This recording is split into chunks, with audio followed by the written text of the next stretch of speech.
ad hoc committee to order.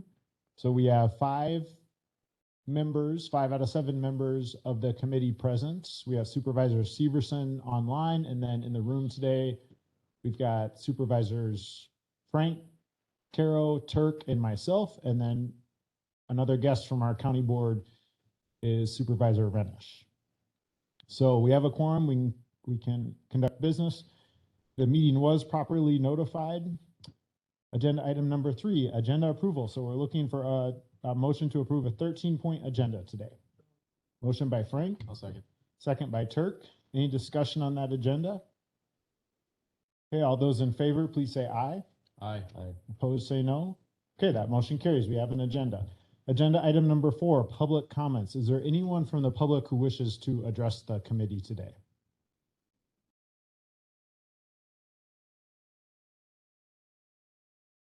Okay, hearing none, we'll go ahead and move on to the next agenda item, approval of minutes. So I'm looking for a motion to approve 2 sets of minutes.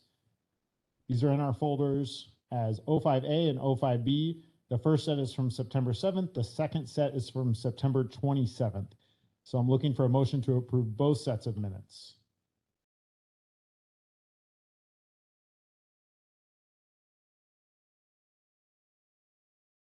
I'll move to approve. Okay, motion by Carol. Second by Frank. Any discussion on those minutes? All those in favor, please say aye. Aye.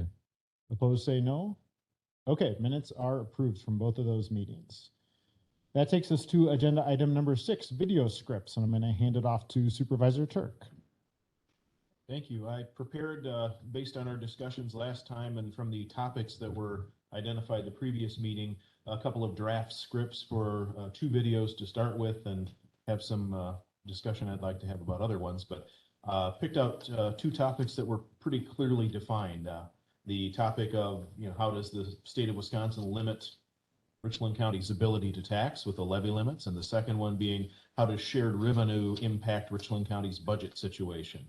And what I did to put these together was take text from our education materials, took some stuff from the things that I'd prepared to share with the Richland Center City Council, and copy and pasted it in and added a few things at the beginning and end to make it make sense as a standalone piece. So they are both in our committee folders line. So if you want to open them up and take a look at them, if you have any questions, I'd be happy to answer them. This is just the message that would go out in the video. This isn't a specific outlining of who's saying what or what the setting is going to be or anything like that, but I did include the graphic that supports the information that's with it. Okay, does anyone need a minute or 2 to read? Let's take these one by one. The first one is in our folders is 06A, shared revenue. Does anyone need a minute or 2 to read it? Okay, so let's take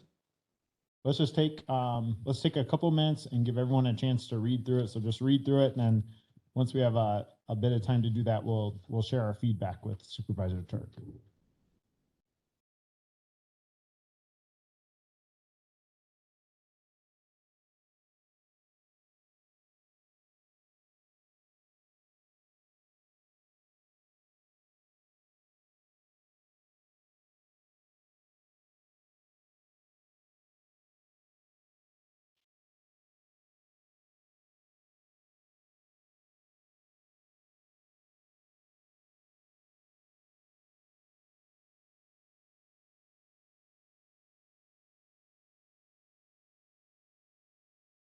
Yeah, go ahead, Mr. Frank.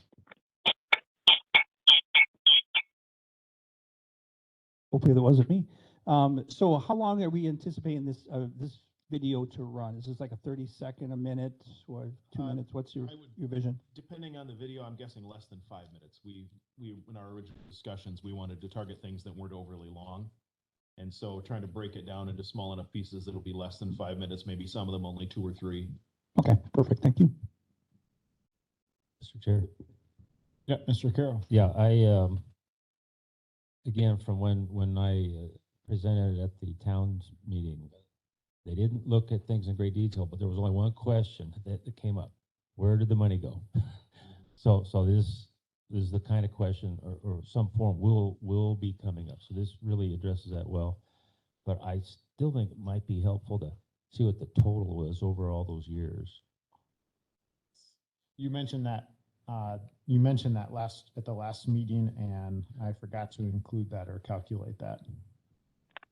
So you would like that to be included in the video script. Do you think that would be helpful to see what the 20-year cumulative total of monies that we have not seen from the state? Well, I'll leave that to Dave on whether to put it in the script for the video, but we ought to at least add it to our education piece somewhere. You have thoughts on that, Supervisor Turk? Hadn't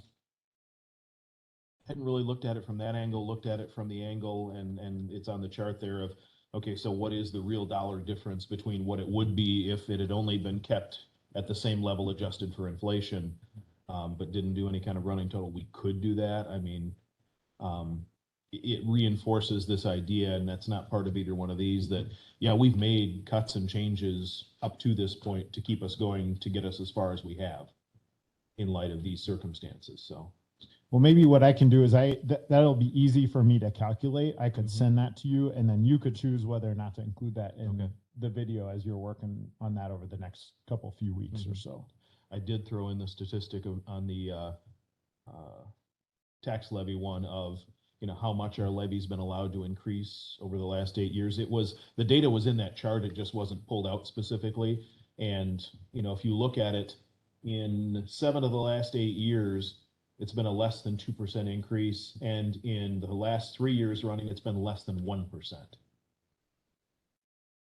While certainly costs have not matched that pace. They've been significantly higher. Yeah, I think that's good to include. I also like in the shared revenue one, how you said, I think you were a little more direct than we were in the report. Right above the chart with the blue arrows, you say, this has happened over several state administrations under both Republicans and Democrats, with the net result being a squeeze on county funding. I like how you got to the point on that and made it in plain language. Was keeping in mind what the mayor had said to us about people want to know why, and it isn't attributable to just one party or just one administration. This has been going on for a long period of time, so it is a fact that it's happened, and voters can decide who they blame for what, but there isn't one clear villain, so to speak. Okay, do we need any more time to be able to read 06B levy limits?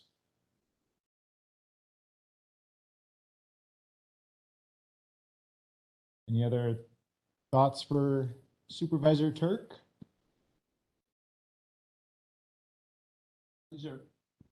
I think these are great bouncing points, great places to start. It's good.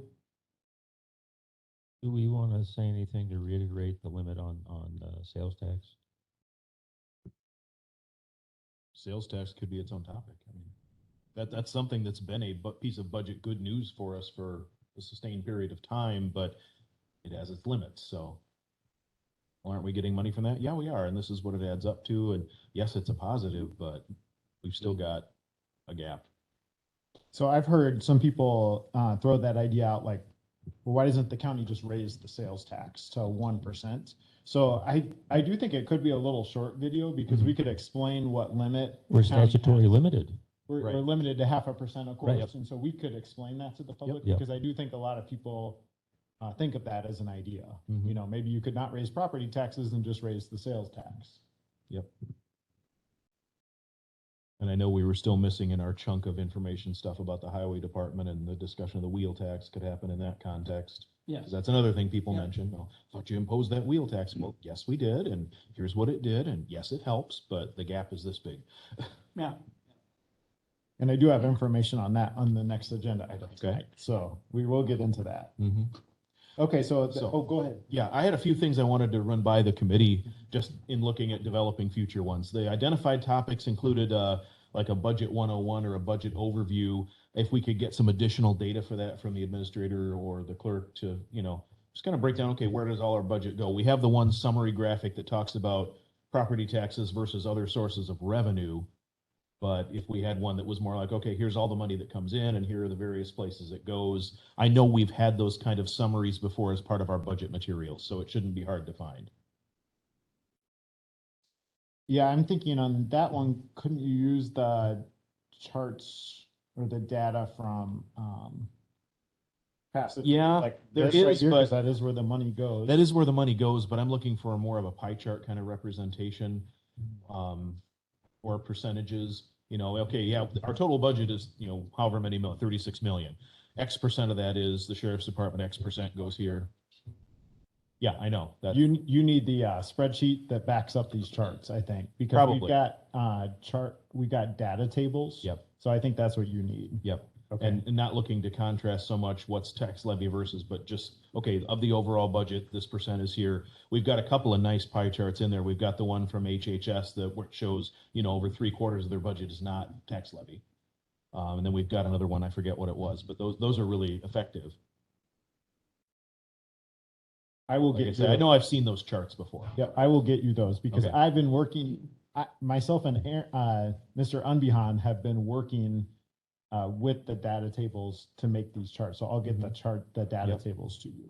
The one on what does the county government do? I think we need to be careful of that. That could get really big if we start talking in any kind of detail about anything. I would want guidance on, okay, so what level do we want to have this conversation with folks? Do we want to highlight? Do we want to pull stuff from like WCA literature, or, if we're doing a basic primer on services provided by Richland County government, what would we want to use for our source for that? The one interesting thing that came out of public safety that you can throw out there is that the national average of law enforcement officers is 2.4 per 1,000 people, and Richland County right now is 1.4. Yep. So, I mean, we're already way under the normal. Oh, yeah. And that leads me to another point I wanted to bring up. We had one of the questions was, how does Richland County treat its employees? And I thought you could probably break that into two topics. Question one, are we overstaffed? And from the data we got, generally speaking, we're not. And then the other one about staff pay and benefits and working conditions, stuff like that. So have that split into two separate topics, which I think we probably have most of the data on to be able to address. It's just a matter of putting it together. We had the issue of misconception. Do you mind if I Go jump ahead. in just before you go on to that Yes. next one? So what does the county do? I kind of think that question, and maybe we separated them, and maybe they shouldn't have been separated, or they don't need to be. Mm-hmm. But if you look at the chart of where the property tax levy goes Mm-hmm. and all the various departments, I mean, some of them are really small, like, the airport. Yep.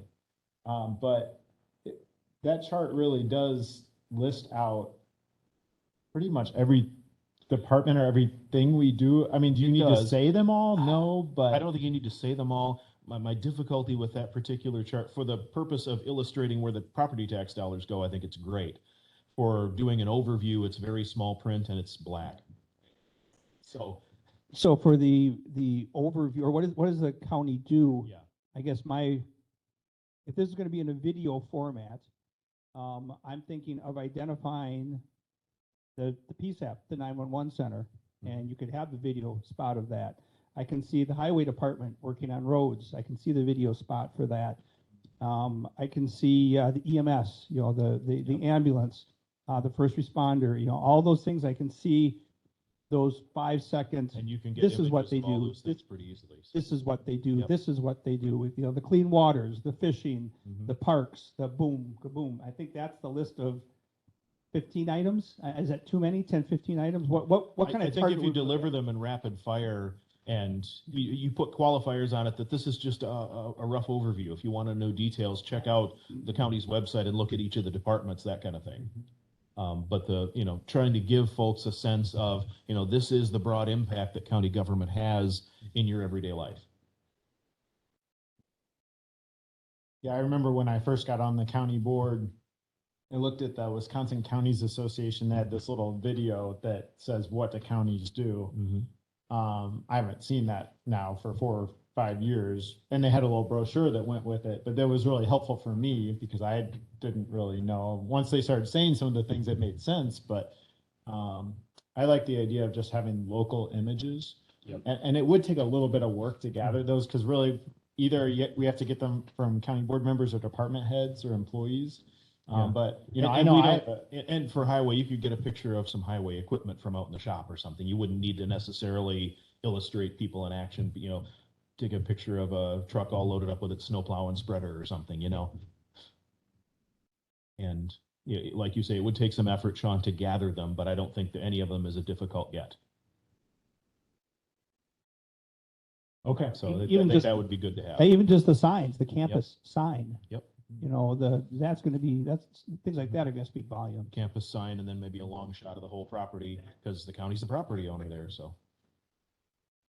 Okay, so does that help you with that one? That helps as with far that as one, what the yep. county Of what does the does? county do? Okay. The misconceptions one, I think that might be multiple because we could probably do one for each of the misconceptions we've identified because we have Pine Valley, we have HHS, we have highway. I think that each of those could be their own under like a topical heading of, oh, people are asking about this. Well, here's what's going on. And the list keeps getting longer. It does. It does. And, But you've already done shared revenue. You already have that Yes. one, so. Yep. So it'd just be a matter of turning that into a video. And I'm mindful of the feedback from the last round that it'd be good, like out front of the courthouse or something for the live narration shoot. And then, using those informational slides with voice recorded over them like I did in the video before. So I guess the misconceptions I think it's very important. My thoughts on that are a single video of the misconceptions that's shot so you can pull them apart and put them out separately later. To be honest, Bob, it'd be better to build them in pieces and then if you want to put them together into Good one point. big one. Thank you. Yes, good point. Yep. And you certainly could do that into a longer form video, or you could stitch all these together into a longer video presentation, so. Okay. Do you have other Um, things you wanted to run by us? No, I think those were the big questions I had, so. Okay. Would you like a motion that we're basically approving those scripts with that one idea to maybe include the cumulative impacts of shared revenue? Or are you good with the feedback you've got? Right. I'm good with the feedback I've got, Okay. so I'll build some more scripts and I'll turn the first two into videos and bring them back for next meeting. Thank you so much for taking this on. This is makes me feel really good every time we talk about this because I think it's really going to help with public education. So. No problem. That brings up my question about can we just do a quick check on our timeline? When things need to happen and Oh, How for the videos? and all the way through to when the board, the decision points and all those kind of things. So why don't we talk about that under the next agenda item, public education, because we have a section at the end of the report Yeah. that talks about Right, next steps. And I have heard a little, I've heard some different dates. I've thrown out dates. Jared Brewer's thrown out dates. Mayor Coppernall's thrown out dates. Maybe some of you all have too. And we probably do need to start zeroing in on some dates. I hear you. So let's talk about that as we go through this report here, the latest version of it. Okay, so this is agenda item number 7, public education information report. So I highlighted 5 sub items because I feel like if I just put public education information report on the agenda, it's not very transparent about the bigger things we're discussing. So I'm trying to detail out what some of those bigger things are. So if you go to agenda item, let's see, I have to make sure I am telling you the right one. And I think, just want to make sure before I say it. Okay, so I think we've got these switched around in our folders. So I apologize for that. So I would recommend opening agenda item number 07B if you're a county board member or you've got access to those folders. And whoever's putting it up on the screen, probably Mr. Langreck, I thank you for doing that. So if we could scroll down to the first section that has any changes is the highway department. So this is something that Supervisor Frank, you brought to our attention. So I've added some text in here for the highway department. This is on page 13 at the top. And I've got a leading question that, if I got it summarized right, what happened to the wheel tax the county board passed? So I give a little summary here, and please jump in if anything's incorrect here, or if you think anything else needs to be added. But when did the wheel tax get passed? What is it? About how much does it regenerate or generate for the county every year? Mr. Elder from the highway department has told me that it basically restarted our seal coating program for county highways, which before that point had pretty much ended. We weren't doing any more seal coating. So, Mr. Chair, yes, is that this Mr. is Elder? Josh from the Highway Department. Go ahead. So yeah, you hit it spot on because prior to the wheel tax being started, seal coating was down to a bare minimum. So now with having a wheel tax identified as $300,000 per year, what we'd like to associate that wheel tax with is a seal coating, which is a new wear surface on the road. Seal coating, we're trying to do about 20 miles worth of road per year. So 20 miles worth of road is, pushing over 400,000, but the bulk of it's paid for by the wheel tax, and the rest we absorb out of our county routine maintenance to try to bolster our ratings on the roads, if you'd put it in that light. Yeah, I actually did not put in here what the benefits of seal coating are. I believe that it lowers costs over the long run. It makes the life of the road longer, so that we put off more expensive reconstruction. So it saves the taxpayers in the long run. Right. I'm sorry, I don't mean to interrupt, but like for the education of this committee, a new seal coat on a road can potentially extend the life of that road surface out, 5 to 10 years, depending on the road and depending on what material you use. And Mr. Chair, Yes. Josh, this is Marty Brewer. We've got you on the web here. Yep. It also increases the amount we're spending, which thereby increases our general transportation aid, does it not? Correct. The more money you spend on the roads, the more you're going to increase your GTA. Now, it's important to note with the GTA can only increase, I think it's by 15% from the previous year. So if you dump millions of dollars one year, you're not going to see that initial return until additional years down the road. So the GTA is regulated at the speed it can grow. But in the last several years, we have seen an increase in the GTA because of the additional money we've been putting as a county into the roads. And Chair Brewer, I just want to say that I sat down with Mr. Elder about a month or two ago, looked at the GTA numbers, and I thought we were going to see a more substantial increase based on that additional $500,000 we've been investing. We've been getting about 10,000 a year more, which is that's a drop in the bucket. So I was pretty disappointed. I did mention that to Senator Markline when I saw him at the state fair. He said that was because Dane County is taking all the money. I would like to see some evidence of that.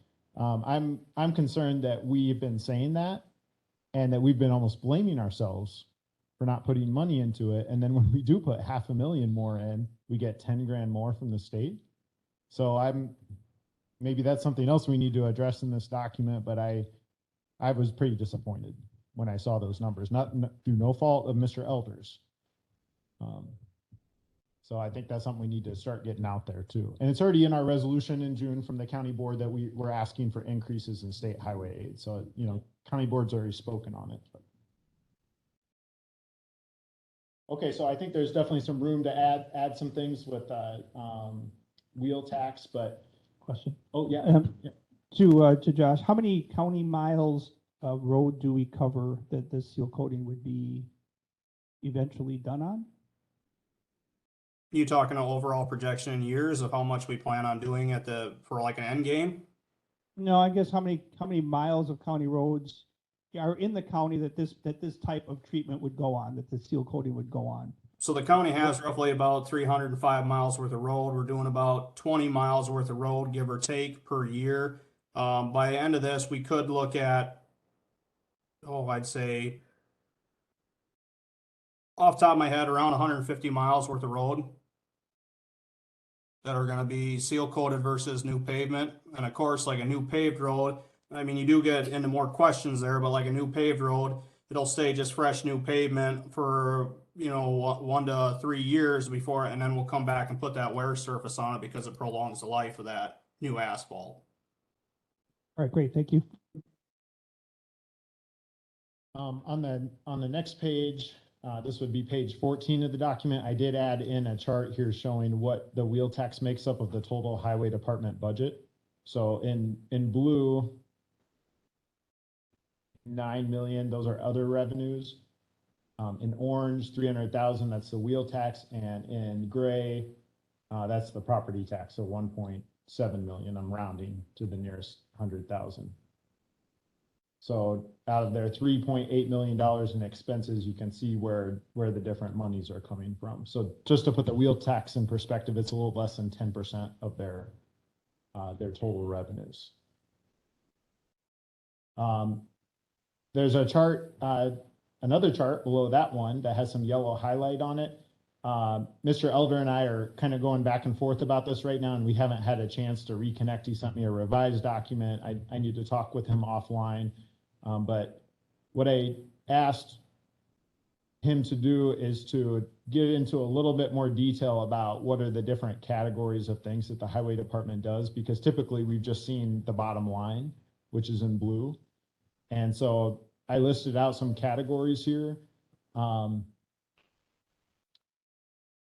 So some of the categories already came out, we're somewhat aware of, like state aid or the wheel tax or the town bridge 50/50 cost share.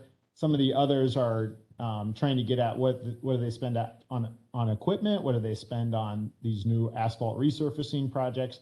What do they spend on routine maintenance like plowing and vegetation? So he's going through some extra effort right now to get us some information on that. And I thought that might also kind of help to explain the highway department's budget, and so that we can better understand, well, in our next agenda item, when they're proposing to make cuts, where would those cuts come from? Which sub pot would it come from, the bigger pot? Any comments or questions about that?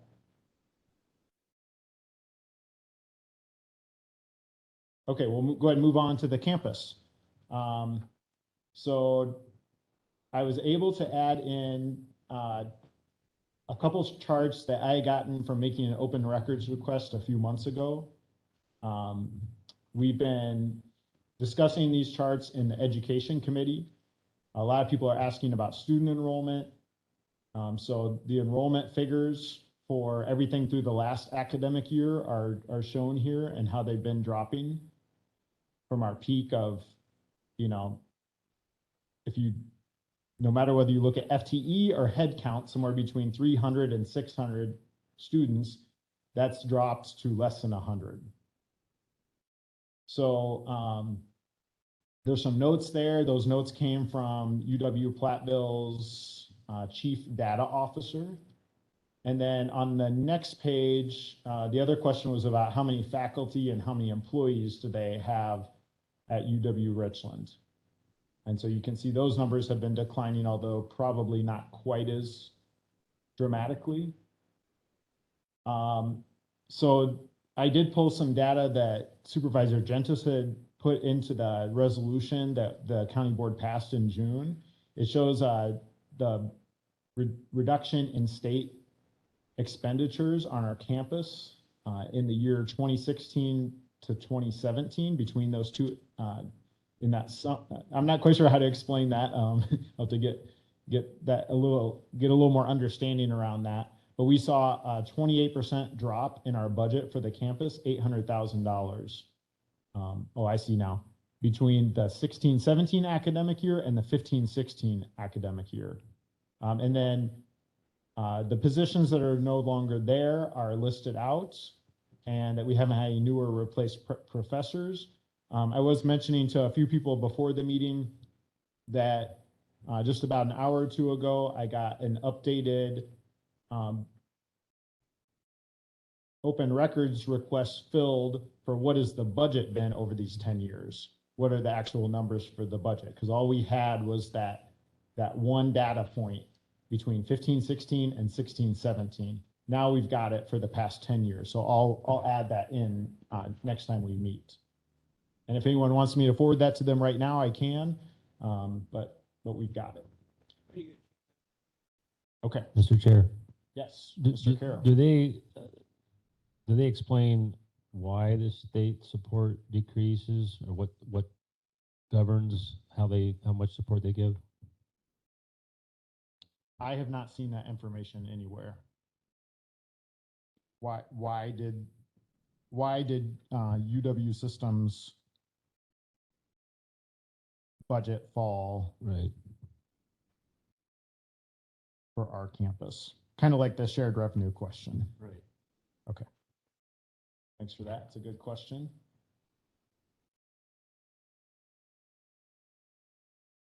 Let's see. Anything else on the campus?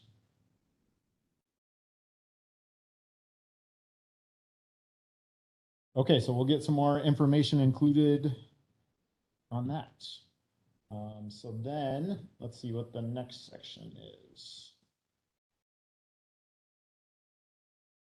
Okay, so this is 7C. This is departmental staffing comparison with other counties, the addition of Iowa County, and the Health and Human Services Department detail. And I see we have Ms. Clements on the line tonight, so this will get into HHS in case any of us have questions for her on that. So on this one, let's see, we have to scroll down to page 20. Page 19 has the old chart and it has a red line stricken through it. That didn't have Iowa County. On page 20, there's a new chart and it has Iowa County added. Which one of these? We're in 07B, public education. Yeah, same document, page 20. So you can see Iowa County, we've got added in there. The unique thing about Iowa County is they do have a nursing home, or I should say they did. Their budget for this current calendar year authorized 54 employees for Bloomfield, but that has now closed. However, it's the only county in our population grouping that's had a nursing home. So, you know, we can get a little comparison there with our own nursing home. The HHS numbers are relatively the same for Iowa County that they were for those other three counties. They're in the 40s compared to ours at 66. And then you can go on down the line to see that they are much more heavily staffed in the Sheriff's Department and the Highway Department compared to us. Those are two things I would highlight in that chart. Any comments or questions on that? Yeah, Mr. Chair. I don't know, maybe it's getting too detailed, but it would be interesting to know on the comparison with nursing homes, what the capacity of the two are in terms of whether the staffing is the same. The census, Right. How many residents Right, they have right. compared to staffing. Sean, Yes, doesn't Lafayette County have a nursing home? I believe that's right. I know they have a hospital and that's pretty unique. But do they have a nursing home? I guess I'm not 100%. I thought that they had a referendum for it. We could check. I know that their county board chair, who's also their administrative coordinator, I was thinking of contacting him to see if they could give us staff numbers because people keep bringing up Lafayette County. It'd be nice to have another Southwest Wisconsin county in the mix here. Well, then we got to look at theirs, right?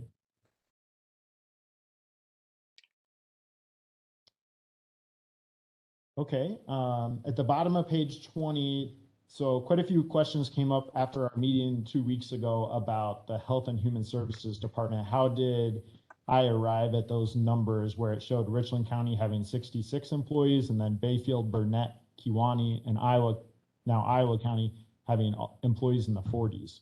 So what I did here, and I had a meeting with Ms. Clements and Supervisor Glassburner on Friday to go over this in some detail.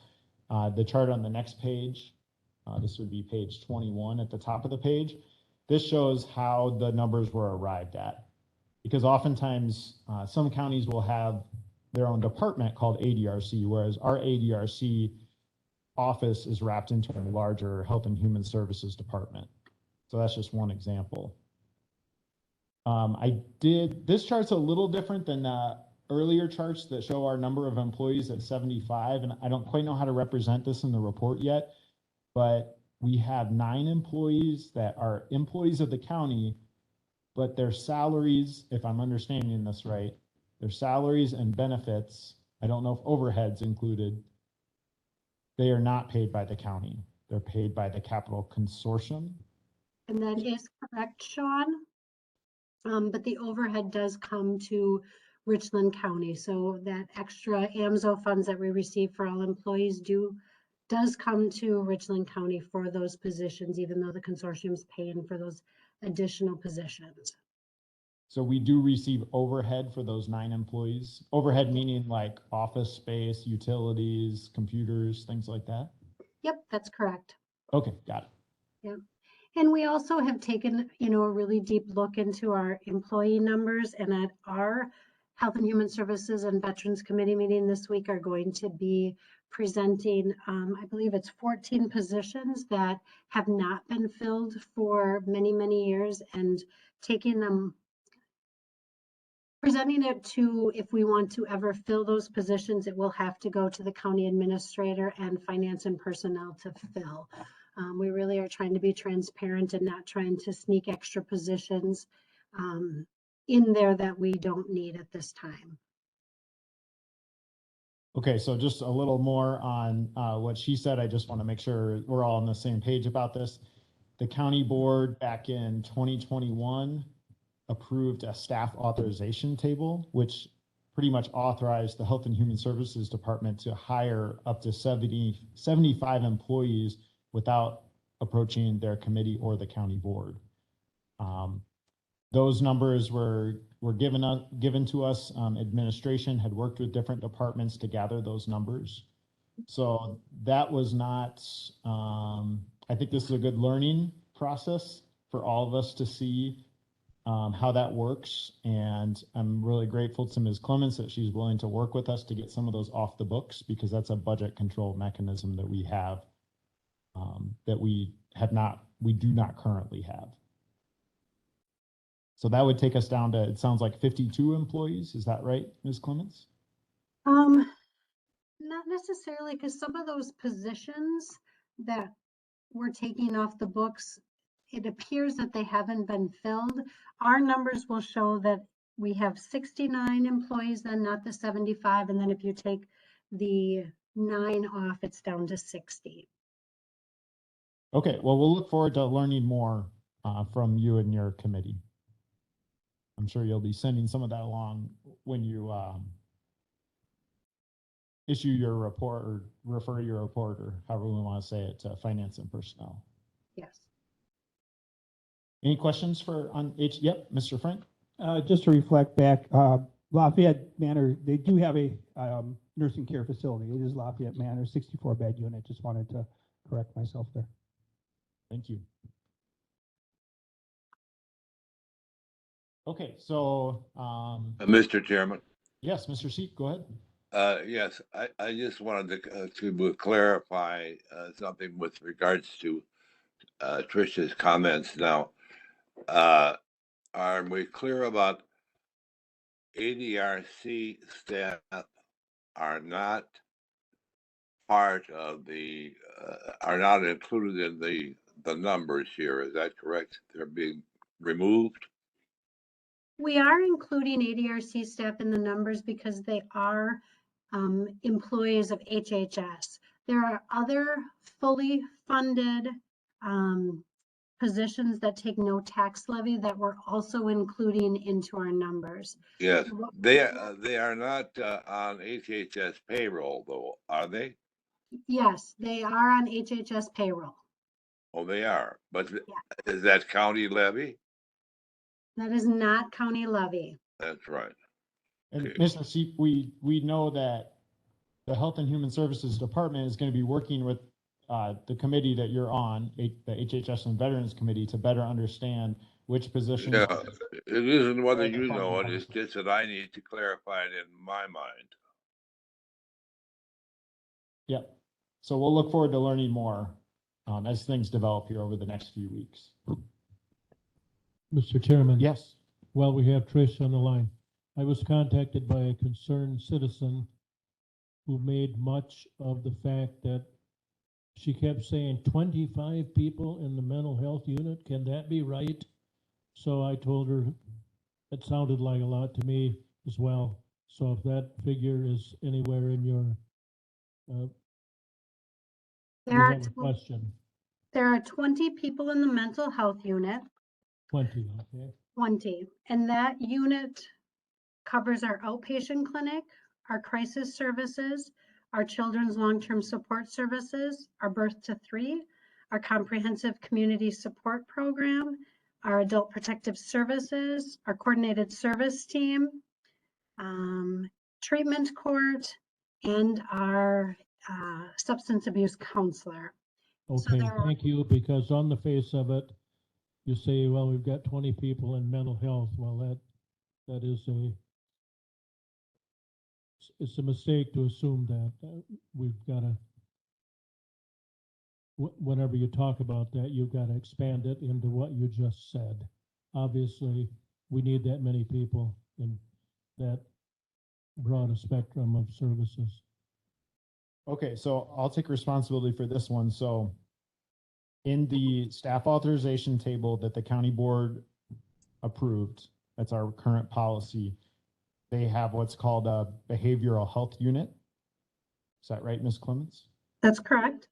Okay, so under that behavioral health unit section of our policy, there are 25 regular full-time and contract lease employees. So it sounds like, so that's what's authorized by the county board. It sounds like they have fewer employees than that. But when we are comparing county to county, if you go back up to page 19, most of these counties, they're very tight in how they authorize it and how many employees they have. There's not a lot of difference like we have. So I think that's one of the things she's going to sort out. If we should call that grouping of people not mental health, and if we should change that in the report, I guess we could, maybe it should just be called behavioral health. Would that be, we have to figure out some way to make it so the public can understand it without giving them a paragraph. Or that's my opinion. But. Yeah, I can look into that for you, Sean, and give you some ideas. Okay, yeah, we're happy to rename that if mental health isn't the right thing. And community health be a, what would you say? would community health be descriptive? Well, we have public health. So I think that would be hard to understand the difference. Okay, so we'll look forward to your ideas there. Anything else for Ms. Clements? I know it's the evening, so I appreciate you being here. We all do. Okay, let's just keep moving on then. So the next subtopic on the agenda, you can stay with the document you're with, is the 5-year financial plan expense and revenue categories. So unfortunately, I did ask Mr. Unbehan to make some spreadsheets or new charts for this, and he did make them. I've got them sitting in my email, but they came after I sent all the materials out this morning. Through no fault of his own, I was working on this yesterday. So we've got other charts that we can look at, but just for the moment, you're gonna have to just deal with my charts. So what I did is I took Clint's 5-year financial plan and I tried to group it, because what I hear a lot of the time is, we're really struggling to understand what's in that plan. Sometimes it's like wages. Well, how much do the wages make up of the total gap that we're working with? So what I had to do is I ended up creating 4 categories of expenses and revenues, and I categorized every line in his 5-year financial plan according to these 4 categories. So one category was, this is at the bottom of page 21, but it's up on the screen here right now. The first category in that little chart is total added expenses. The second category is reduced expenses. The third category is added revenues, and the fourth category is reduced revenues. So all those add up to 0. It's a balanced budget. And this is all comparing to the year 2022, the current budget. And this is all projected by 2027. These are cumulative amounts. So what I did is I just put those in charts on the next 2 pages. So on page 22, there's a chart with a lot of red on it. So I created these subcategories within added expenses. And wage increases make up 2.2 million out of, and again, I'll go back to the other chart. It was 6.5 million. So keep 6.5 million in your minds. Health insurance increases, that's 2.1 million of the 6.5 million. So right there, you've got over 2/3 of our added expenses by 2027. The next category, which is quite a bit lower, but I think is an eye popper for, we have to remember this, is new employees. $725,000 for new employees. I think there's about 10 of those. I didn't have time to list those out. They're all in the 5-year financial plan, but if you have ideas as I'm going through these, let me know, because people are going to have a lot of questions about this stuff. Other employee benefits is the next category. So that's things like FICA, the retirement fund. The electronic accounting system, I almost put that with technology. I thought I better separate it because it's 300 grand and it's a pretty big amount. But technology, those are several items that MIS has recommended that we'll need. And then we've got miscellaneous department, radio tower operations, and so on and so forth. Mr. Chair. Yes. The thing that popped in my mind was growth in debt service. Is this the wrong place to point that out if it's going to be a significant portion? So I have not added a section on debt to this entire report. I'm just wondering, if there's if current trends continue, then we need to look at that too, I think. Yeah, I think you're right. What we're doing is we're oftentimes shifting things from the operating budget over to debt. Exactly. And so you're delaying or putting the problem in a different place, but it's still there. And I don't quite know how to explain it, but I've been thinking about that a lot too. The highway department's a good example, and we'll get to that when we get to the next agenda item on the report from the Public Works Committee. Yeah, and debt service is just for those things that we do actually end up spending money on. There's also ongoing deferred maintenance things that there's not a dollar amount at this point, but there are potential problems in the future. We are focusing on the operating levy here, but I hear your point. You brought this up before, but we don't have anything added yet on debt to this report, and a lot of people are curious about it. Okay, I'm going to keep going to the next chart. So this is the second category in more detail. So these are reduced expenses by 2027. So most of these, and I had to do a pie chart on this one because these were negative amounts in that chart above. And when I did negative amounts, my chart didn't look good.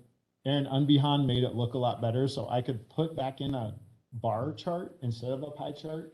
But anyway, these are mostly our resolutions that we passed at the county board level. So this is what the 3 big standing committees, besides Pine Valley, this is what they're struggling with right now, is how to cut these big amounts in blue, orange, and gray from their budgets.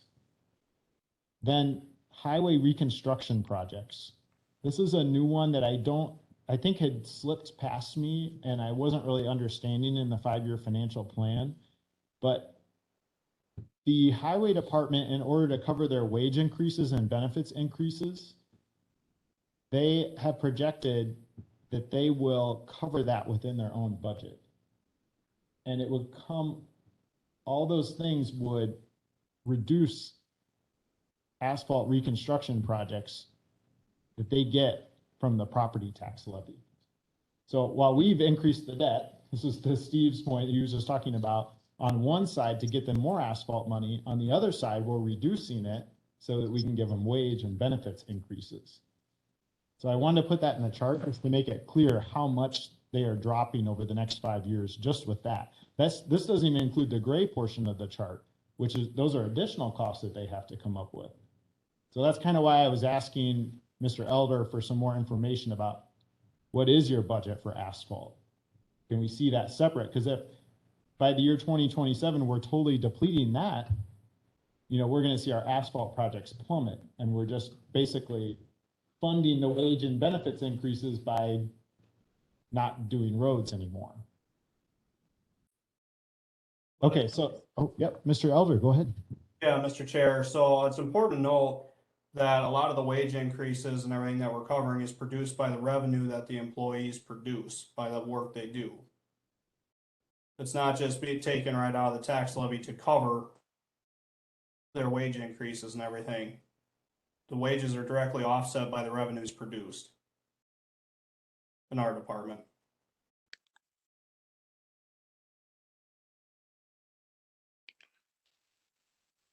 Mr. Chairman, Yep, Mr. C. in other words, as you bill out, you include all of the overhead and wages and so forth for Yes, with each job or each project. Is that right?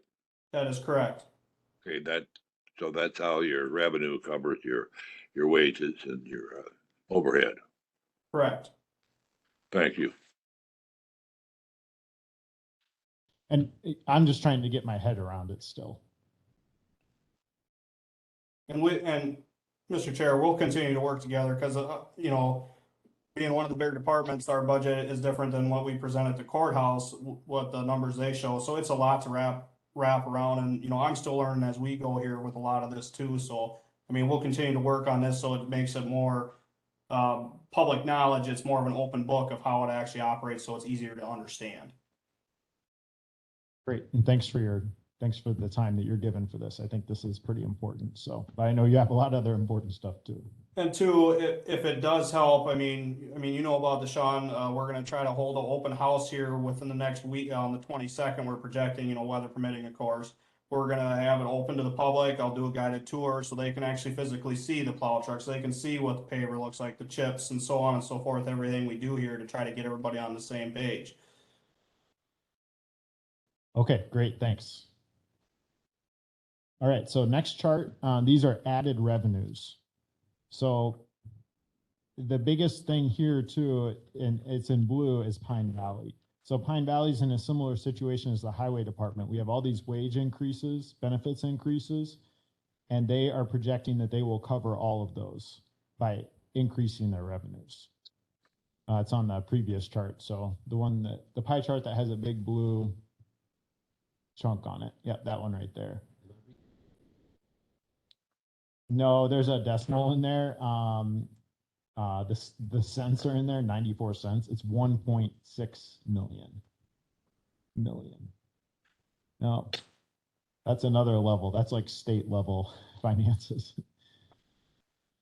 There's a couple other things in here, I guess, you know, that are good things as far as the budget, balancing the budget goes. The operating levy increase due to new construction.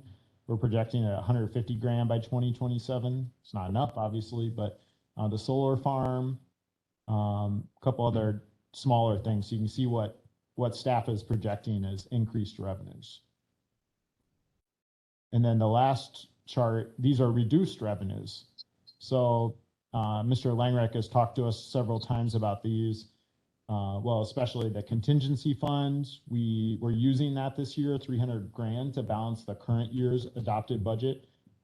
The contingency fund is now depleted as of the end of this year. We anticipate it will be. So we don't have that. So now we can't count on that 300 grand when we're doing our 23 through 27 budgets. Same with the fund balance. We used 88 grand from fund balance. Pine Valley gave us $505,000 in the current calendar year of profit. It's being projected in this 5-year financial plan that they'll only be giving us $300,000 in profit each of those years. So that's a loss of 205 grand. Mr. Chairman, you're not anticipating the 300,000 to be in the contingency fund? It's gone, unless Mr. Langrek has a different answer. It was used to balance the budget this year. There was an additional amount that we took out of contingency to balance in 2022 and don't anticipate it on using it in 2023. Now, how much the county board wants to dip into fund balances in the future, that may fluctuate and be an option. We work with our accountants to try to still maintain that 25% 25% of our general fund as our contingency fund. Oh,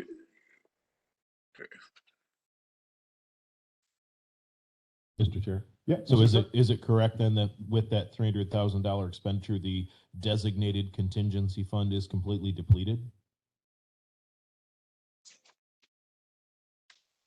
No, there's, I don't have the balance in front of me. There's a few tens of thousands that I'm anticipating yet using for contingency fund carrying forward into the next year. And then I believe in the financial plan, then it was anticipated of once that is all depleted, then you're looking at trying to use a general fund a 10 account to budget 100,000 each year to kind of cover contingency expenses as they come up. That was the intent of it. Thank you. And that's by the year 2027. So you're anticipating in 2027 to start putting 100 grand into contingency again, but not between 2023 and 2026, correct? Yeah, I believe so. I'd have to pull up the schedule to check. Yeah, I was going through it earlier, so pretty sure it's in there. That's the year that you anticipate starting to do that. So that's the current state of the 5-year financial plan. Different categories. So any other thoughts or questions on all 4 of those charts and I came up with any of that or? Mr. Chairman, the drawdown of our contingency fund though is short-stopped or backed up, I'll say, by the fund balances at Pine Valley and in the highway fund, I believe. So when the auditors look at us, they look at those enterprise budgets, enterprise functions as being a thing the county can, if worse came to worse, the county could draw on those. Those are different than the contingency fund. The contingency fund, my understanding is it's a separate account that the county board can use for emergencies as they come up. Well, We decided to balance this current year's budget by using that entire 300 grand. Sounds like Clint's saying we might have a few tens of thousands of dollars. We might not use all of it. But all of those things, contingency fund, cash fund balances, rainy day funds, when the auditors look at those, they're pluses. They're all part of our reserves. Yeah, they're all part of our reserves. Yeah, So if they're all in the general fund. I see concern on people's faces because we're drawing down our contingency fund, but all is not lost because we still have these other funds, these other reserves. In my mind, all is not lost. I wish we didn't have to do that. yeah, I think there's differences of opinion. I was in the minority on this last year when we adopted our budget. So. Okay, any other thoughts on the 5-year financial plan? The last change I'll point out is at the bottom of page 24. It's under the chart with all the orange bars on it. And I just am pointing out here that we had summarized all the different budget cuts that different committees have to make. Reductions of property tax levy to departments by 2027 in this chart. But I noticed when I went through the 5-year financial plan and Mr. Langreich, I was using the August 11th version. So I'm sure you have a more recent version, but that's the most recent version that you had sent me 2 months ago. And it looks like there are discrepancies between the dollar amounts in the above chart. So Pine Valley Community Village has 250 grand identified as a potential cuts. In this chart above, that's not in the 5-year financial plan. It's not accounted for. Land and zoning, we identified in our resolution $50,000. That is actually $59,000 in the 5-year financial plan. And then economic development, we had identified in our resolution 37 grand, basically cutting half of the county's contribution. But in the 5-year financial plan, it says 74,000. So there's a few discrepancies we need to work out between our resolutions and the 5-year financial plan. I just didn't want those things to get missed, and we need to figure that out. So, Mr. Chairman, this five-year financial plan is subject to more massaging as more data comes in. Yeah, Mr. Langreich, you're constantly updating it, correct? I've got one locked in for August 11th yet, as that's the one that we built some of the resolution languages on. But yeah, we've had changes. As an example, in adjusting the wages and adjusting our health insurance, it's reduced how much gap that we're projecting for 2023, which then reduces the amount of ARPA fill for 2023, which makes potentially more ARPA funds available for fill in 2024. Examples like that. So it's our finances are continually to change by the, if not by the day, by the week on different elements of it. But it's like anything, it's a projection and a plan. Okay, maybe at some point we just need to update it, and these are a few things I think we need to update. I think even some of these numbers are wrong. I think the Pine Valley Community Village number of 250 grand is wrong according to what the committee looked at. So we'll get to that in the next agenda item. Mr. Chair? Yep. I'm still trying to catch up with you. So this graph, you say does not match in a couple of spots with the 5-year plan. So where did these numbers come from then? So these numbers came from the county board resolution. Oh, the resolutions. So that's where the mismatch might be. Okay. And I think in the Pine Valley Community Village case, I interpreted the resolution incorrectly. I think that $250,000 number is wrong.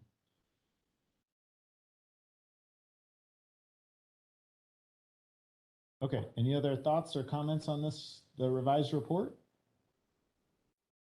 Okay, if not, I'm looking for a motion to adopt an updated public education information report to use in communicating with the public committees, boards, agencies, and other bodies. And Mr. Carroll, I don't think we're going to get this. we keep revising this every meeting. I know you want a final, but it just keeps evolving. So That's okay. I'll move to approve with some discussion. Okay, motion by Carol, second by Frank. Go ahead. Yeah, you mentioned that Mr. Ambahan's going to modify this a bit with different graphs, and are we approving that also, or do we need to have another look when that's done? Well, I'll have time before the next meeting to drop in those new charts from him. Okay. So I can show you some of those new ones, and we can compare them, and you all can decide which ones you like better. Okay. Okay. Okay. All those in favor of the motion, please say aye. Aye. Opposed, say no. Okay, that motion carries. Mr. Severson, I just realized we haven't heard from you yet, and I'm not sure. Are you there? Yeah, I'm still here. Okay. First time we heard your voice, so good to hear your voice. We Okay. all heard his voice in the Richland Observer in a very positive way. Yes, we did. That's right. Okay, agenda item number 8, correspondence from committees, the Richland Economic Development Board. Well, and actually before I jump into each one, so I did prepare a cover sheet. I tried to give you all something to react to on this. I thought maybe what we could do is request more information if we decide, after reading through those reports, we want any more information from different committees. So what I did, so I just pulled the 3 reports that went to Finance and Personnel on the 4th, and those are all attached. So I've got bullet points under each committee on the cover sheet, and if folks would like, I can go through those, or I can just stop and let you all talk. I'm not sure if you've had a chance to read the reports.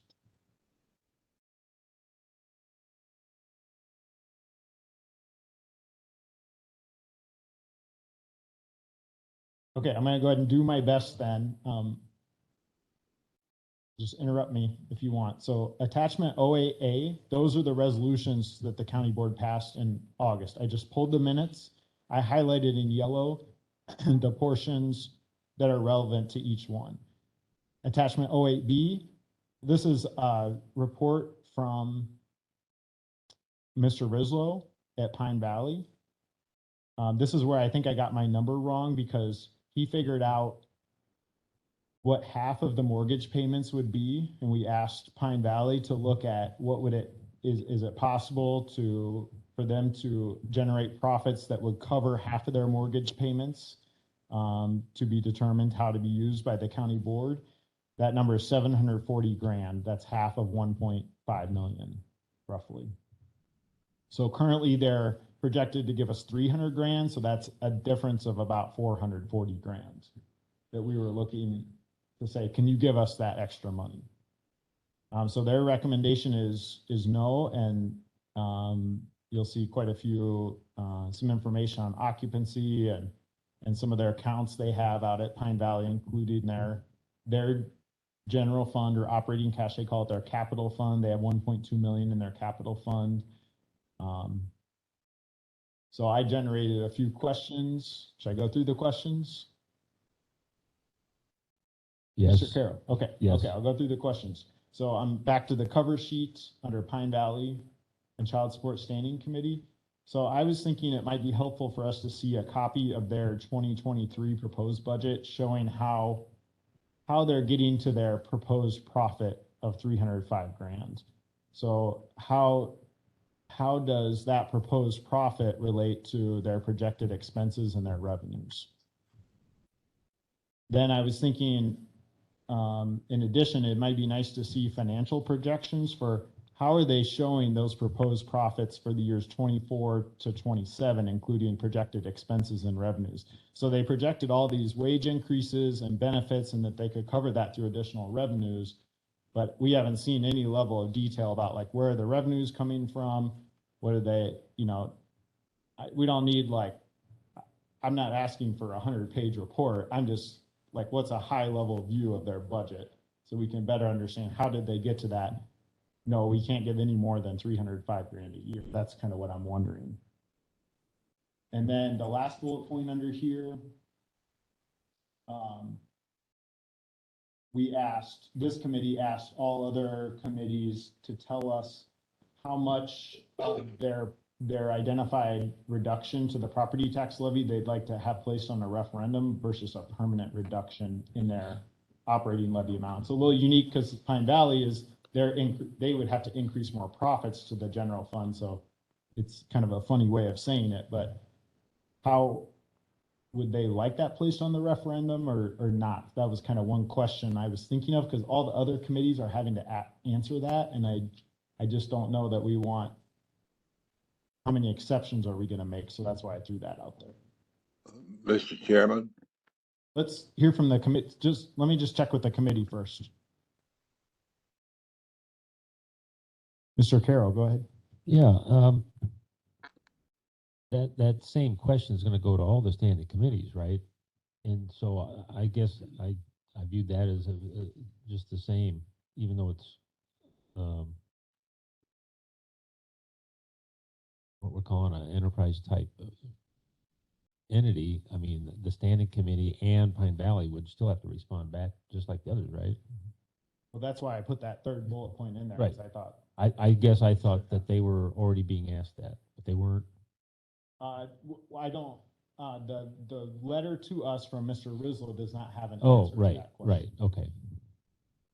Mr. Chair? Yeah, Mr. Turk. I guess I wonder about that because if we're considering referendum, it's an operating referendum, and presently we don't provide operating levy funding to Pine Valley.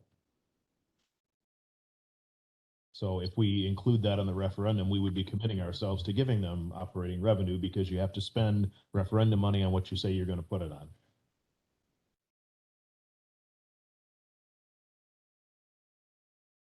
Yeah, that's why I struggled with it. I was thinking of the same thing. I didn't quite know. I mean, if we're asking them to commit to revenue targets and things like that, I think that's fine. But as far as addressing what they want on a referendum, in my mind, they're not part of it because it's an operating referendum. They don't get operating revenue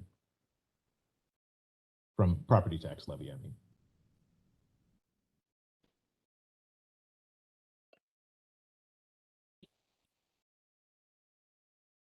But, Mr. Chairman. Yeah, Mr. Brewer. We do spend 10% of our levy on Pine Valley. Our debt levy. Debt levy, yeah. Yes. But it's our levy, yes. Which is very true, but our referendum isn't a debt referendum. I don't want to, my concern would be we want to keep the referendum question as clear as possible. It's operational, and so these are the operational purposes. People certainly have opinions on the debt level we have, yes, for sure. Now, we used to give 200 grand a year to Pine Valley. I think that stopped about 3 years ago off of our operating levy. Now, we could, I'm just throwing out ideas here. We could say we'd like Pine Valley on the referendum are these set of employees that would add up to 440 grand. If the referendum fails, those employees are cut. So maybe If it that's, passes, we now pay them with operational revenue. and now we pay them with operational revenue, meaning we get, So we're going to send our operation expenses even higher than what they are in all these projections. it's a tough nut to crack. I don't quite know how to handle this one. I mean, that's why I wrote it out so everyone could react to it, so. The other thing, I have just a question on referendums in general. But once the referendum is approved by the taxpayer, you're more or less bound to the language of the resolution, are you not? The referendum? Yes. I mean, I don't know what happens if you deviate, but I think in The state. yeah, so I guess we have to be careful of what we ask for to make sure we can deliver. And I don't think we need to spend all that amount. We don't, each year we could not spend as much. That's what I'm hearing schools do. You know, if they go to operating levy referendum for $1 million a year and they turn out they only need 800 grand a year because they got 200 grand extra from the federal government, you don't have to put that entire amount on the levy, but then the county board is authorized to put $1 million on. So that's another question I've been hearing that I think we just need to sort out in our heads. But Mr. Seep, you wanted to say something earlier? Well, I got distracted now and I forgot my question. Okay. I didn't have it written down here.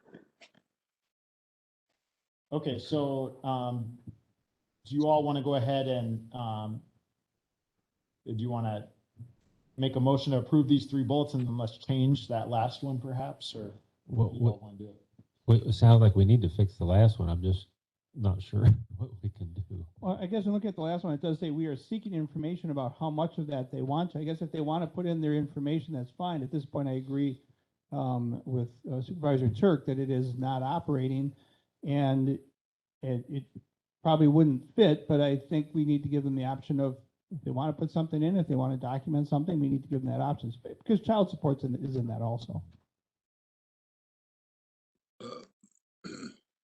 So are you arguing for then keeping that 3rd bullet as is? I'm confused. Yeah, I'm arguing to keep it as is because it says we're seeking information. They may send us information and we may look at it and go, yeah, we don't consider that operating, so we're not, the referendum committee can choose not to do that. But I think to get their information would be a good thing, so I'm recommending just leave it. Yeah, Mr. Renish? The thing that I hear out in town and is confusing, and it adds to confusion here, is the transfer of the debt load to the general fund originally. So people hear, you know, the debt load is 1.5 million a year. Pine Valley, I don't want to say profits 700,000, but those are the give and take numbers. It's around 700,000. But plumber's math, that means Pine Valley is still 700,000 behind. It's just the county is subsidizing them. So I don't know what the rationale was for moving the debt to the general fund. I guess it was probably a good reason, but it seems to be hamstringing you right now or handcuffing you. Well, we could use those extra profits to offset other expenses that we're having. And just to clarify a little, the current number's at 300 grand in profit. We're asking them, can you get up to 700 and change in profit? So out of their 1.5 million, they're just returning 300 grand. Well, we did move money. We moved money to the capital improvement fund.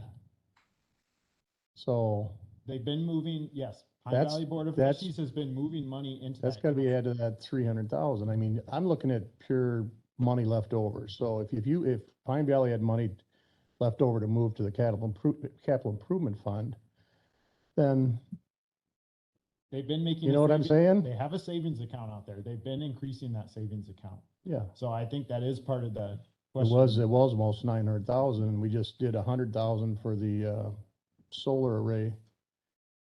So that's what Marty was talking about earlier, Chairman Brewer was talking about earlier, is the reserve fund. Pine Valley has a decent reserve fund down there. Not that I want to spend it, but you got to factor it into all these conversations we're having. So page 3, the numbers, on 08B Pine Valley, their current operating cash or general fund, you could call it, that's 2.7 million. That's supposed to cover 3 months worth of expenses, and that's best practices. I think that's a good thing. They raised it to that. The question, I think, is around the capital fund. So it's currently at 1.2 million. It's not 900 grand, 1.2 million. So that's savings for future capital needs at Pine Valley. I personally have questioned why it's so large. I know they say, well, we might, when we need a new roof, we'll have the money. Well, it's a new building, so I'm kind of wondering, why do we have that much money in the savings account out there? Mr. I Chair, mind that it's still profit. You know, they moved to the capital reserve, but that still was profit for that year. But if it's not profit that's been returned to the general fund. So now we cannot use that for sheriff's department, highway department, HHS. We cannot use it for those other things because they've sequestered it out there. Now, I'm sure the finance committee could tell them to do something differently, but I think that's the conflict with that fund. Mr. Chair, Yeah, Mr. Carroll. I'm coming at this differently. I mean, if they're trying to act like a commercial enterprise, it's prudent to prepare ahead for capital costs you know are going to happen, and that way you're not paying interest on a loan when it finally does hit. And so I understand that it is money we could possibly access now, but in normal times, what they're doing is a good idea. So I would be careful about, for minimum, I'd ask them to give their rationale on what their ongoing capital costs they think are coming up the next 5 years. But they may have a good reason for it. Well, Our conversations they're projecting out 20 years. They're looking at roofs, they're looking at furnaces. I mean, they're looking, so at some point in time, you know, I would say if they had 1.5 in reserve, that's pretty good chunk. I mean, but in 20 years from now, 1.5 probably wouldn't do the roof. So there again, we're always trying to project the future here around here. That's all. I should have bought one of them caps like the guys that try and predict the future when I'd wear it to the county board meetings, because everything we talk about is predicting the future. So, yeah, Pine Valley is really do you put it on there? Do you not put it on there? That's an interesting one. Mr. Chairman, yeah, Mr. C. yeah, I'm in full agreement with Mr. Carroll in terms of the prudence of maintaining a capital improvement fund at Pine Valley. That whole premise was approved by the county board, by the trustees and by the county board, and the logic of it was approved at the time. I think, and I chime in with Mr. Carroll. We need to be very, very careful with depleting that fund. I think we need to keep building it because we, for one thing, if Pine Valley gets into a decline because of the economy or because they have to close a wing, they have the ability to use to transfer money out of that reserve fund to their operation. When we get to that point, then we need to be looking at other questions as well. But it's a very precarious and fragile business, and susceptible to a lot of whims in the economy and in the industry itself. So I agree with Mr. Carroll. Let's be careful. Okay, so just two quick follow-ups, Mr. Carroll, you can go to the 5-year capital plan to see what Pine Valley's projecting for the next 5 years. The county board's approved that already, or at least the finance committee has, if not the county board. And the other thing is, I've been on the board 4.5 years. I don't ever remember a conversation at the county board about Pine Valley's capital fund and building it up and setting goals around that. So I think this is something that's just been happening out at Pine Valley with their committee. So, and if I'm mistaken, correct me. And like I said, I think we should ask them their rationale for the figures that they're doing and see if they can at least I'm share sure there's those. been a lot of discussion about that with Mr. Landgraf. Okay, so let's get a motion on the 3 bullets and let's approve it or amend it or figure out what we're doing there. So this would be a motion to request more information from Pine Valley and Child Support Standing Committee using the 3 bullets listed there. I'll go ahead and make the motion. I wrote it, so. Sorry, I got lost. Which? We're doing the 3 bullets for Pine Valley and Child Support, so you should be in 08 committee correspondence, that document. And did we want to add anything about the capital? Let's get a second first before Okay, we. I will second. Okay, so second by Frank. Okay, so does anyone want to make an amendment on the capital piece? Any other amendments? Yes, I would amend that we also ask for the rationale for the amount that they're saving in their capital fund. Okay, so motion to amend by asking the committee for the rationale for approximately $1.2 million in their capital fund. I will second it. Okay, second by Frank. Discussion on that motion to amend? Okay, all those in favor of that motion, please say aye. Aye. Favor too, so that motion to amend passes. So now we have an amended motion asking for those 3 bullet points plus a 4th one. Any discussion on that? Okay, all those in favor of that motion, please say aye. Aye. Aye. Okay, that motion, any opposed? Say no. Okay, that motion passes. So the next one is Richland Economic Development Board. So they have their recommendations and those are in the documents 08C. I thought we'd do all 3 of these tonight because we're gonna have like 10 or 11 coming at us. And so I thought, let's get a few out of the way here. I agree. So in this case, the county board asked RED to explore a public-private partnership where public sources make up half and private sources make up half of the economic development budget and return with a report by October 31st. So I think the short summary is they're saying they actually looked at 4 options: status quo, the option we recommended, and then 2 additional options. And their unanimous recommendation from their board was that they would like to stay with the current model. So I'm going to just run through a couple of questions the 2 bullet points on 08 committee correspondence. So I'm wondering if we can get some research from other counties that have private funding for economic development. I know Vernon is 100% private funded. Greene County, I believe, is roughly half.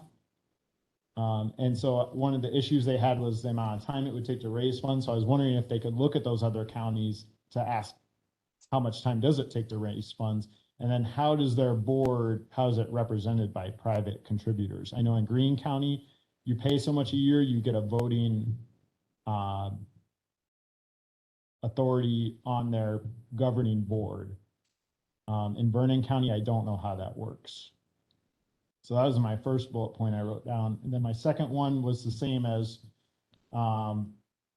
similar to the third bullet on the previous one. Which portion of the 37 grand would you like on the referendum? Which portion versus what would you recommend for a permanent reduction?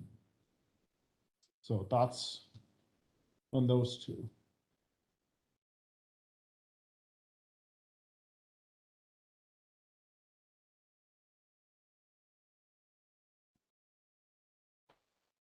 Mr. Chair, on each of these, do we need to put a requested date by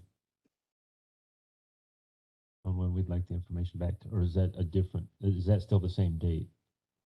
Well, they've already returned their report to finance and personnel by the date needed. I mean, these three are out the gate really quick, so I'm not really concerned about time with them personally, but we could put a date on it if we want. I just don't know if it's a little artificial. Okay. So what kind of private sources do these other counties get? Where are their private funding? Is it businesses? Is it what? Is it cooperatives? Is it electric utilities? Is it I don't know. What are the groups that do that? I think it'd be really good to know what that funding's coming from. Some cases it's a Chamber of Commerce model. Okay, so that's we could add that third bullet point, or just amend the first bullet point, either one. Okay. Thoughts?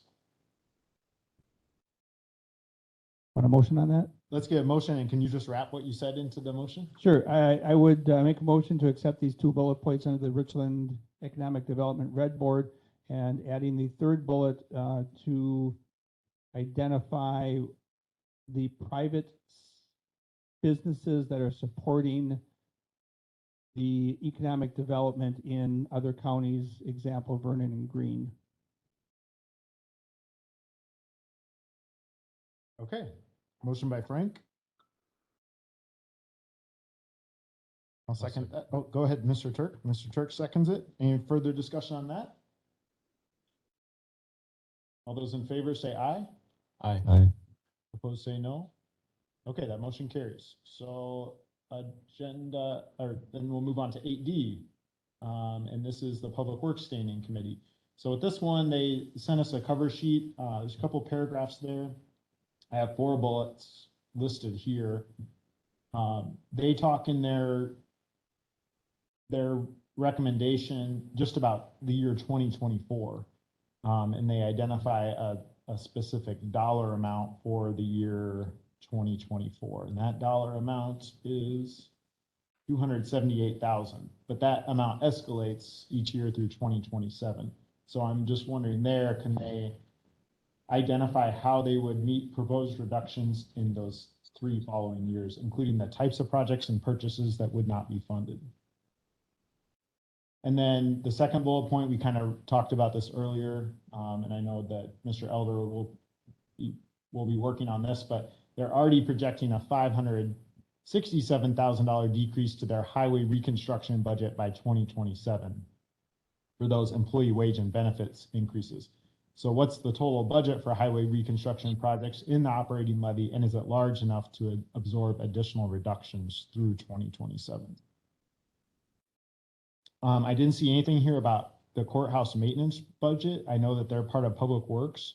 So I guess I was a little curious about how did they allocate some money to highway, some to MIS, but none to courthouse maintenance? And was that on purpose, or what's the thinking there? If I could speak to that. Oh yeah, is that Mr. Elder? That's me. Go ahead. So Clint represented the courthouse maintenance, and then myself as highway, and then of course Barb Scott as MIS. And we decided that because the courthouse is such a small department, we'd stick with the larger departments in the Public Works Committee to take the hits there. Now, when our understanding for the 2024, showing the reduction for that, and understanding that that number is a compounding number to extend to 2027. So the reduction that we'd receive in our tax levy, let's just say, highway, we're taking a 1,663,500, and we're going to reduce that by the 238,000 that we delegated that we would absorb, and then every year we would run off of that number less, which would for us, like I showed in there, would translate into roughly about a mile less of blacktop a year. Something that's easily stomachable for the general public to understand, something that they can actually physically see. But the dollar amounts aren't spelled out. So And for 2025, yeah, I think that's what I'm saying there. It's just identify the dollar amounts and where's it coming from. Because MIS says $40,000 for new computers. Well, by the time their amount escalates in 2027, are they still just decreasing new computers, or how are you getting to 2027? So you don't have to answer it now. That's why but that's why I listed it out as something I think would be helpful. Understood. And then the last thing is why MIS prioritized items in the 5-year financial plan over the purchase of new computers. So I pulled out all the items from the 5-year financial plan under technology and MIS. So there's about 15 items there, and I was curious. I just want to make sure that we want to prioritize not doing new computers for the next 5 years or 4 years, whichever it is, versus this stuff right here. Mr. Chair. Yeah. This is another one of those cases where I'm not clear whether something's an operating expense or capital. What do they call computers, capital or operating expense? These be my question too. These things are in our 5-year financial plan. Okay. So while maybe some of them could be capital or could be in our debt levy or in our capital borrowing, they have been identified as operating expenses that will be increasing. I understand. So I'm saying maybe they assumed that the computers themselves would be in capital and they didn't put them in the same I don't know. I think Ms. Scott's on the line right now. I think I am, and yeah. if I can address that. So there are two reasons that we chose computers. Number one, some of them are able to be replaced with funds that are not tax levy. When you talk about ADRC, for example, they have funds that will pay for their replacement. Child support gets 2/3 replacement for their computers. Different departments have also that. So it's not like we won't be buying any for the next 5 years. It's that by purchasing through those departments and then reallocating the ones that they have, we can try to make it through with the least impact to the departments. We are going to need new servers in 5 years. You can't delay that. It's just not simply an option. The other, and I don't know what you've got up on your screen. It's not shared, so I can't see because I'm not present what are the other 14 objects that you're questioning. Well, and you don't have But to answer it. You don't have to answer it this right. evening. But if you could just look it over and just explain that. I mean, I guess the first thing that comes to my mind when you say the ADRC thing, I mean, and I don't think you mean this, but it just maybe is the way it came out is, are we using operating money to purchase ADRC computers right now when it's 100% federally funded? So No, I think that's what not at all it. It would be taking the old ADRC computers and giving them to the county clerk because there isn't any money to purchase one there. So how much? That's what I'm saying. And so what is your new computer budget in the operating? See, it wasn't identified in the 5-year financial plan. So we don't know what your budget is right now for new There computers. was a spreadsheet that Clint had given out that showed how much was for computers.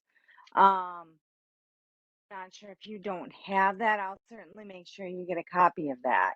But there is a spreadsheet that specifically gives those items and how much is to be spent every year.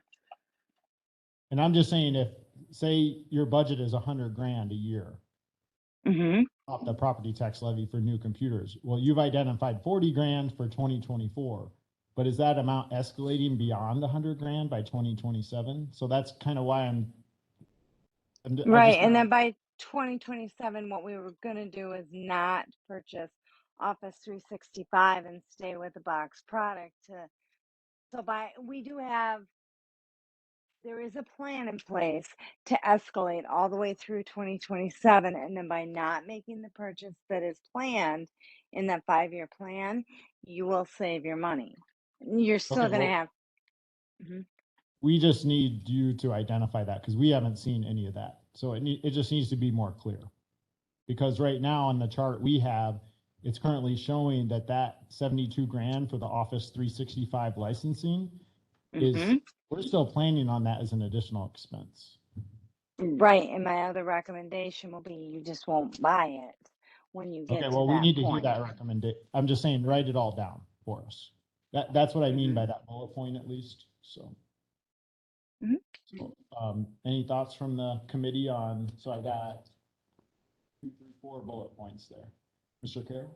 Yeah, I'd have to go back and look at the 5-year, because it helps me if I see each of those years instead of just the 2027.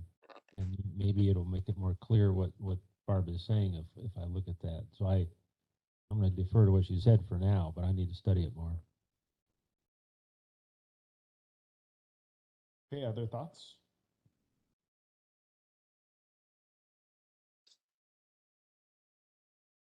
All right, do you all want to move forward with those, or what do you think? What do you think?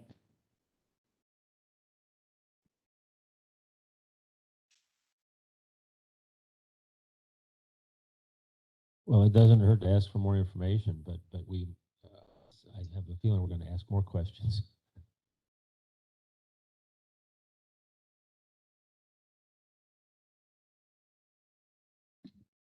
I will move to move it forward. You've asked some questions. Let's get those answers and we'll look at them from there. Okay, so motion by Frank. Yeah, I'll second that. Okay, second by Carol. Any further discussion? All those in favor say aye. Aye. Opposed say no. Okay, that motion carries. So that takes care of committee correspondence. March through the rest of the agenda as quick as possible. So agenda item number 9, responses from the public. There's a document 09A, it's the Sheriff's Department social media post. So you can take a look at what we heard some of the public say to that social media post. I think there were 12 comments.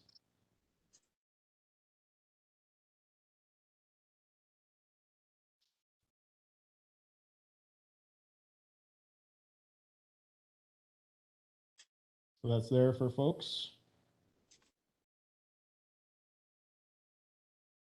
I did click on the shares. There were 39 shares, and I could not see any comments on any of those shares that related to the referendum. So it kind of petered out from this post. There wasn't a lot going on that I could see through those. Sean, could Yes. I make a suggestion? If you guys would develop a page, and I know that this wasn't a real, it's a consideration, so that all the posts are directed back at the same exact place so you can see what they are. If you put the posts out there and they share them with the link going back to a web page where they can comment, you will get all the comments instead of all the comments going on to Facebook.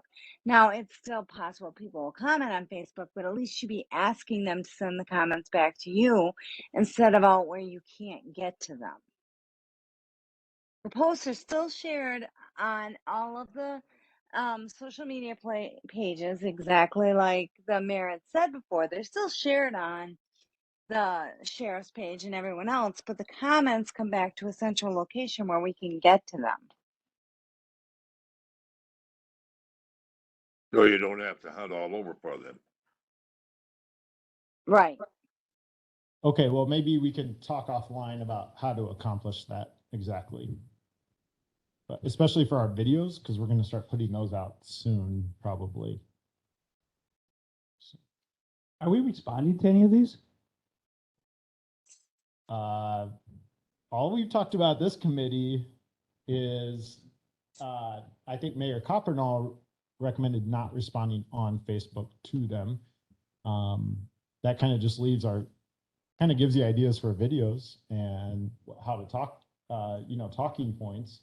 I don't know if that's the best thing or not. It's actually been kind of nice because then I don't feel responsible for going out there and replying to people. Okay. Right. Mr. Chairman. Well, we got to keep moving here, Mr. Seep. So it's a late hour, and so I got 25 minutes to get home, and someone here's got longer than I do. So okay, 9B, that's the Richland Observer article on the Veterans Department. In case folks didn't see that, I've got it in your folder. So you can see some of the reactions we're getting now that we're getting specific ideas being discussed at committees. And then the WRCO interview, I did listen to that, Mr. Brewer, so thank you for doing that for us with Mayor Coppernall. I thought it sounded good. So did anyone else have a chance to listen to it? It's archived on WRCO Morning Show on their website, so you can go listen to it while you're. I always time shift.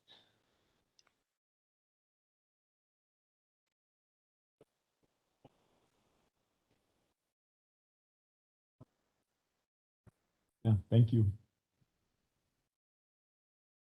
Okay, and then report on presentations at the Richland Center City Council. Supervisor Turk, you went there? Didn't want to give you the space? Yes, I attended virtually. I was in La Crosse that night and was able to come into a meeting virtually. Unfortunately, I wasn't able to share the PowerPoint. They couldn't see that, but I walked through some of the information.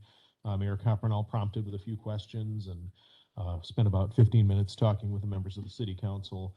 They also had questions for me about the ambulance service, so I was serving multi-purposes there. So.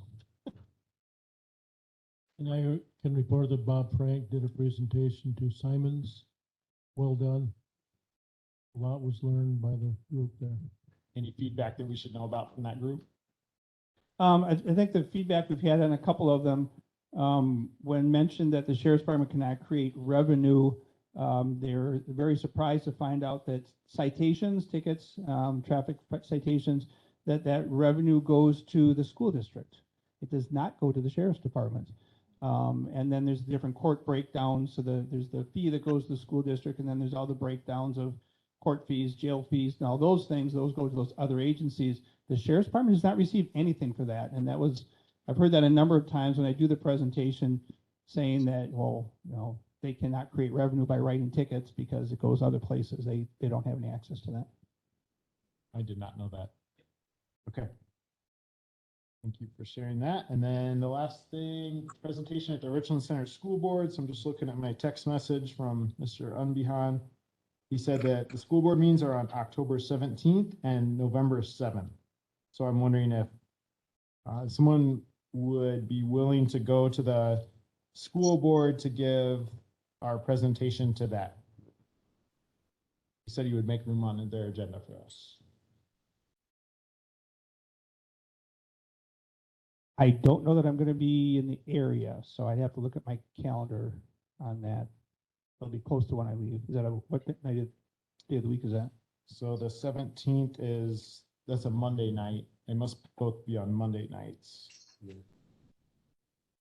Is November 7th the Monday night too? Yes, you said October 17th. Okay.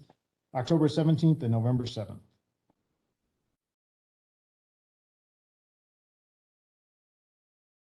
I can check and get back to you, but I don't know right offhand until I see what my travel schedule is.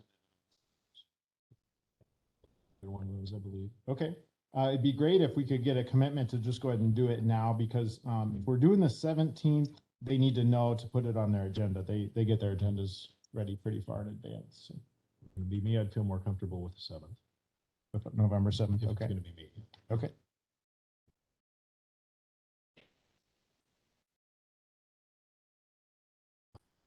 I just got some family stuff going on here that I'm not quite as positive about what my schedule on Monday the 17th is going to be versus a little farther out. So, plus you already got the videos on your plate. yes. Yeah. And that's like a week from tonight. So, Well, I'm open on the 7th. Okay. And Bob, you don't know if you're open or not? Okay. How about we go with Mr. Caro doing the 7th, since you're already doing the videos? Okay. Split the work up. Sure. What's the time on that? I don't know the time, but I'm sure you could go to their website and find out, or just get in touch with Mr. Unbehan, ask him. Okay, so I'll let him know, Steve, you're coming on the 7th. Steve, do you want to do something I had prepared for the city council? Yes. This is Joanne. Yes. The school board is the first and third Monday of each month at 7. So they meet the 7th at 7. I did get the agenda today at work, so. Okay, so it sounds like the 7th is better because I already set their agenda. So 7 p.m. Thank you, Joanne. You're always good about knowing dates and times of meetings. And then that takes us, let's skip future agenda items and let's go to adjournment. So Personally, I would kind of like, I've been having to put off a lot of work stuff to do this. So I would like 3 weeks if possible this time, because it's pretty demanding. I'm falling behind on work. Where does that set our time frame to hit county board for questions and times and stuff like that? We have to have that to them in November? We haven't set that schedule, but we can come up with that schedule for our next meeting, but Okay. it would put us on October 31st. I don't know if Halloween maybe is not the best night to have a It's fine with meeting. me. What's that? It's fine with me. Just as long as it's in the evening, because I'll be traveling during the day. Okay, any objections to the Halloween? Do we have to come in costume? Something to do with money, probably. So what about MIS? Don't want to assume Halloween's okay. It's okay. Okay. Anyway, I'm not hearing any objections, so I think let's entertain a motion to adjourn to Monday, October 31st at 6:30 PM. So moved. Second. Okay, motion by Carol, second by Frank. All those in favor, please say aye. Aye. Okay, we're adjourned.